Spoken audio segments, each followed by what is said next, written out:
Hi everyone, Digital Marketing Advisor Josh Cobb here. I hope you're having a great day wherever you are. This week's video is all about VPA, vendor paid advertising, specifically relating to Facebook and what you need to know, some things you need to consider, how to secure VPA for your listings to run ads on Facebook, and the benefits to you as well. So we're going to cover all that in this video. But first and foremost, I want to talk to you about why you should care. Why you should care about Facebook ads for your listings.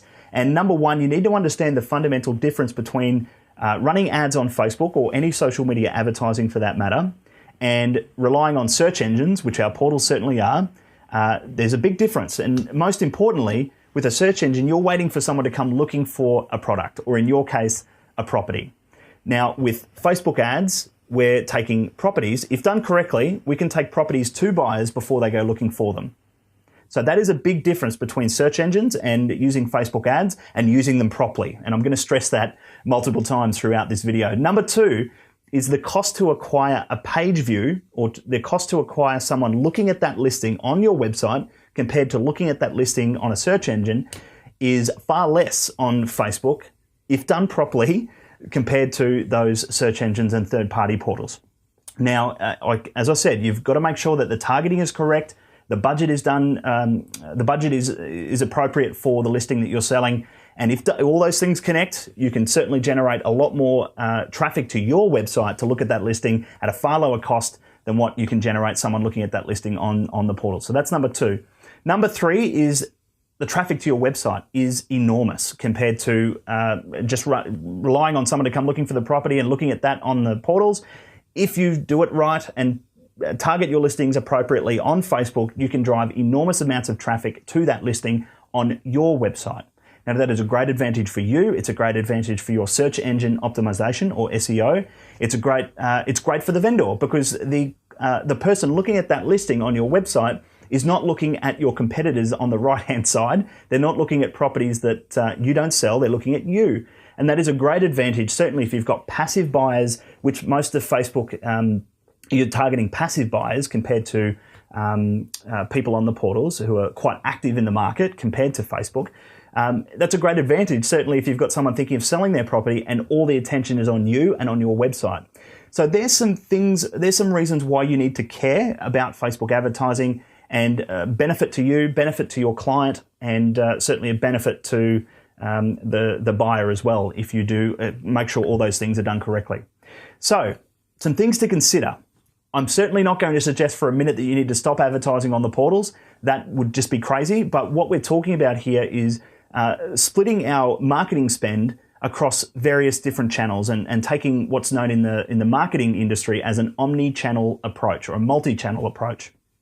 And some people that you're targeting on Facebook, it would be naive to think that they're all going to be looking at property on the portals. You might, as I said, you might be targeting someone who is not looking at the portals just yet, but see your property on Facebook and they fit the target demographic of the people that you're targeting, are interested in the property, and who knows, you might even generate an inquiry out of that and a sale for your vendor. So that's really important to consider. We're not talking about cancelling all your portal advertising. We're just talking about putting your property in front of more people and driving more traffic to your website. So it will benefit you far more, and obviously your vendor as well if you can secure a buyer.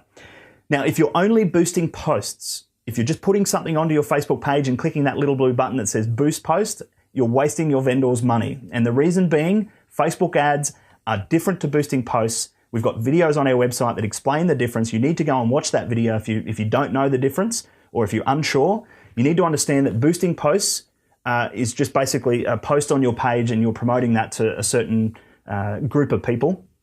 Whereas Facebook ads, you have a lot more power over who you can target, and that post doesn't exist on your page. It's run as an ad and it's put in front of the people that you're targeting.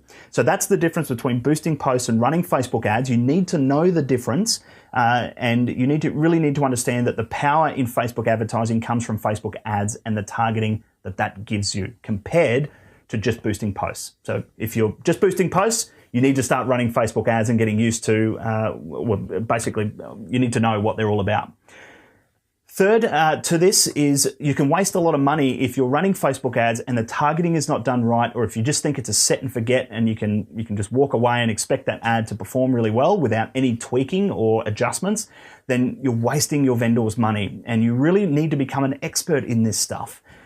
Just like you are in advertising on other channels in the paper, what size ad you need in the paper, how much the vendor needs to spend in terms of getting reach. Even down to your telephone marketing. You really are an expert in those other areas. You need to become very familiar with Facebook ads and the ins and outs and the technicalities and how to set it up. You need to become an expert in it, or have someone look after you that knows what they're doing. And last but not least, some things to consider is it's a good test of the market before a major marketing campaign and before your vendor spends thousands of dollars promoting their property on third-party platforms. We know a lot of agents who will put a Facebook ad for the property out to a very defined audience of buyers who they think might be interested in it, to test the feedback, to see how much traffic they're getting, how many clicks they're getting on the link for the listing. They might throw maybe $400 or $500 at this ad, and they're generating enormous amounts of traffic to their website. And in some cases, they're selling the property before that major marketing campaign kicks off. So using Facebook ads as a bit of a test of the market, it's fairly inexpensive compared to putting an ad on the portals, as I'm sure a lot of you would attest.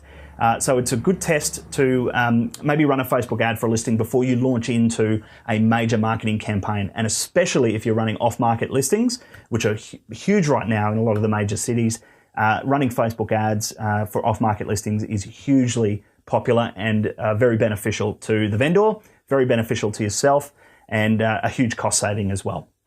So now we've got all of that out of the way, how do you sell it to a vendor? And first, you need to understand the technicalities, the ins and outs of Facebook ads before you can sell it to a vendor. Before you can sell anything to the vendor, you need to understand it first. So you really need to become an expert in it, or you need to understand it in a general nature and have a third party or someone who does this stuff for a living look after you when it comes to running Facebook ads. We've got all sorts of videos and how to step-by-step strategies on our website that will guide you through how to do this yourself. Number two, secondly, how to sell it to a vendor is maybe spend a few dollars of your own money. And the reason for that is if you're going to sell it to a vendor and you know it's important and you know it's going to drive traffic and you know it's beneficial to all parties, then throw a few dollars of your own money at a Facebook ad for a listing or a couple of listings and build some case studies so that you can then take the results back to your clients, your potential vendors, and convince them that Facebook ads is something that you believe is important, and the results you've got there to back up the claims that you're making. And it might cost you maybe $400 or $500, but the benefit to you is that you'll have such a convincing argument and you're having a conversation with a vendor that likely your competition is not. So maybe try a couple of campaigns of your throwing some of your own money at it. It will be a great advantage for you. And last but not least, you need to tweak and refine Facebook ads once they're up and running. You cannot set and forget. You need to look at the numbers and consider, is the image right? Are we getting enough clicks on that link back to the website? Is the heading not quite right? What sort of traffic are we getting? What do we need to change? And I'm sure you do that with all of your other marketing at the moment. Facebook ads is no different. It is not a set and forget thing. You need to constantly refine it. And over time, you'll start building a lot of insights and a lot more case studies for your vendors that you can convince them that Facebook ads is a great idea. So you've got to continue to tweak and refine these things. It's not a set and forget. You need to become an expert in Facebook ads very, very quickly. So if you think it's all too hard, if you're feeling a little bit overwhelmed and you're not sure kind of where to start, like I said, we've got all sorts of tips and strategies on our website, videos and how to, step-by-step instructions on how to set up Facebook ads. Just go to our website, go to the search bar and type in Facebook ads. It'll show you all of the videos and posts that we've done about this topic. Be sure to keep up to date with all things digital marketing in real estate at steps.com.au. We've got all sorts of strategies and how-to tips on our blog. We've got our podcast there as well. And until next time, I'm Josh Cobb signing off. I'll see you next week.